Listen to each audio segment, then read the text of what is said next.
55 शूर्पणखा। शूर्पणखा पंचवटी के अपने आश्रम में रामचंद्र सीता के साथ सुखपूर्वक रहने लगे। एक दिन जब राम और लक्ष्मण वार्तालाप कर रहे थे, तो वहां पर अकस्मात रावण की बहन शूर्पणखा नामक राक्षसी आ पहुंची। वह राम के तेजस्वी मुखमंडल, कमल नयन तथा नीलांबुज सदृश शरीर की कांति को चकित होकर देख रही थी। राम का मुख सुंदर था, किंतु शूर्पणखा का मुख अत्यंत कुरूप था। राम का कटी प्रदेश एवं उदर क्षीण था, किंतु शूर्पणखा बेजोल लंबे पेट वाली थी। राम के नेत्र विशाल एवं मनोहर थे, किंतु शूर्पणखा की आंखें कुरूप तथा डरावनी थीं। राम की वाणी मधुर थी, किंतु शूर्पणखा भीरवनाद करने वाली थी। राम का रूप मनोहर था, किंतु शूर्पणखा का रूप विभत्स एवं विकराल था।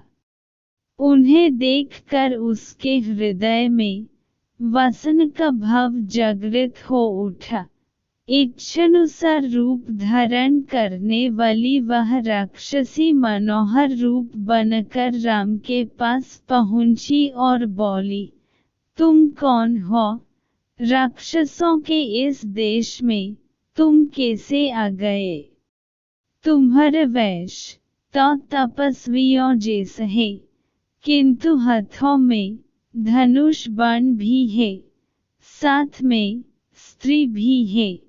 ये बातें परस्पर विरोधी हैं। तुम मुझे अपन परिचय दो।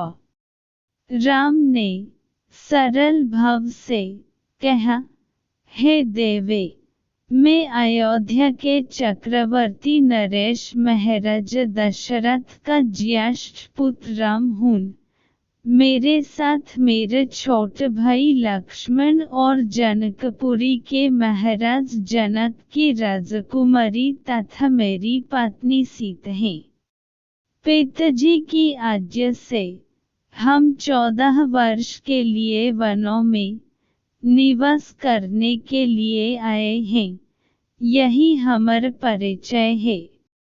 अब तुम अपना परिचय देकर मेरी इस जिज्ञासा को शांत करो, क्योंकि मुझे प्रतीत होता है कि तुम कोई इच्छानुसार रूप धारण करने वाली राक्षसी हो। राम के प्रश्न का उत्तर देते हुए वह राक्षसी बोली, मेरा नाम शूर्पणखा है। मैं लंका के नरेश परम प्रतापी महाराज रावण की बहन हूँ।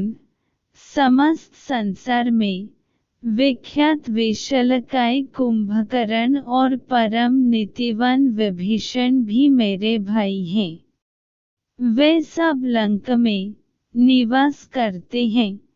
पंचवटी के स्वामी अत्यंत पराक्रमी खर और दूषण भी मेरे भाई हैं।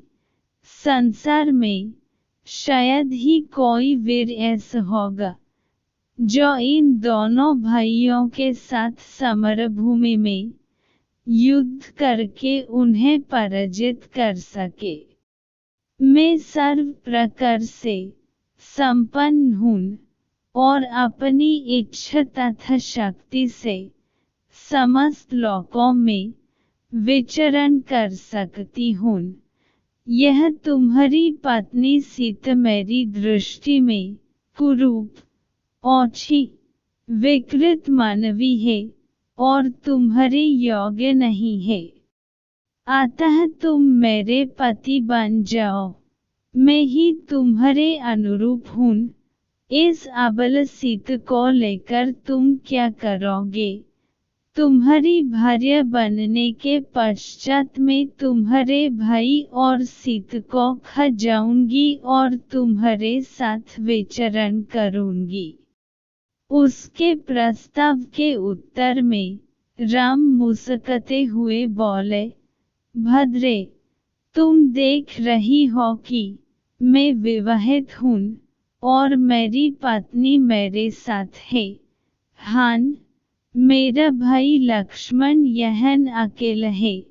वह सुंदर, शीलवान एवं बल पराक्रम से संपन्न है। यदि तुम चाहो तो उसे सहमत करके उससे विवाह कर सकती हो। राम का उत्तर सुन शूर्पणखा ने लक्ष्मण के पास जाकर कहा, हे राजकुमार, तुम सुंदर हो और मैं युवा हूँ। तुम्हारे इस सुंदर रूप की योग्य में ही हूँ, अतः मैं ही तुम्हारी परम सुंदरी भार्य हो सकती हूँ। मुझे अंगीकार कर लेने पर तुम मेरे साथ इस दंडकारण्य में सुखपूर्वक विचरण कर सकोगे। शूर्पणखा के इस विवाह प्रस्ताव को सुनकर वाक्पटु लक्ष्मण ने कहा, सुंदरी, मैं राम का एक तुच्छ सा दास हूँ। मुझसे विवाह करके तुम केवल दासी कहलाओगी। अच्छा यही है कि तुम राम से ही विवाह करके उनकी छोटी भार्या बन जाओ। तुम्हारा रूप सौंदर्य उन्हीं के योग्य है। लक्ष्मण के परिहास को न समझकर शूर्पणखा ने उसे अपनी प्रशंसा समझा।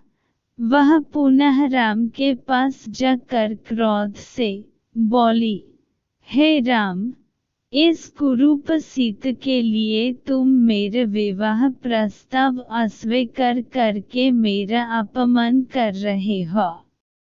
इसलिए पहले मैं इसे ही मार कर समाप्त किए देती हूँ, फिर तुम्हारे साथ विवाह करके मैं अपना जीवन आनंदपूर्वक व्यतीत करूंगी। इतना कहकर प्रचंड क्रोध करती हुई शूर्पणखा विद्युत वेग से सीता पर झपटी। राम ने उसके इस आकस्मिक आक्रमण को तत्परतापूर्वक रोका और लक्ष्मण से बोले, हे वीर, इस दुष्ट राक्षसी से अधिक वाद विवाद करना या इसके साथ हास्य विनोद करना उचित नहीं है। इसने तो जानकी की हत्या ही कर डाली होती। तुम्हें इस कुरूप और कुलट राक्षसी को उसके किसी अंग से विहीन कर देना चाहिए। राम की आज्ञा पाते ही लक्ष्मण ने तत्काल खड्ग निकाला और दुष्ट शूर्पणखा के नाक कान काट डाले। पीड़ा और घोर अपमान के कारण रोती हुई शूर्पणखा अपने भाइयों खरदूषण के पास पहुंची और घोर चित्कार करके उनके सामने गिर पड़ी।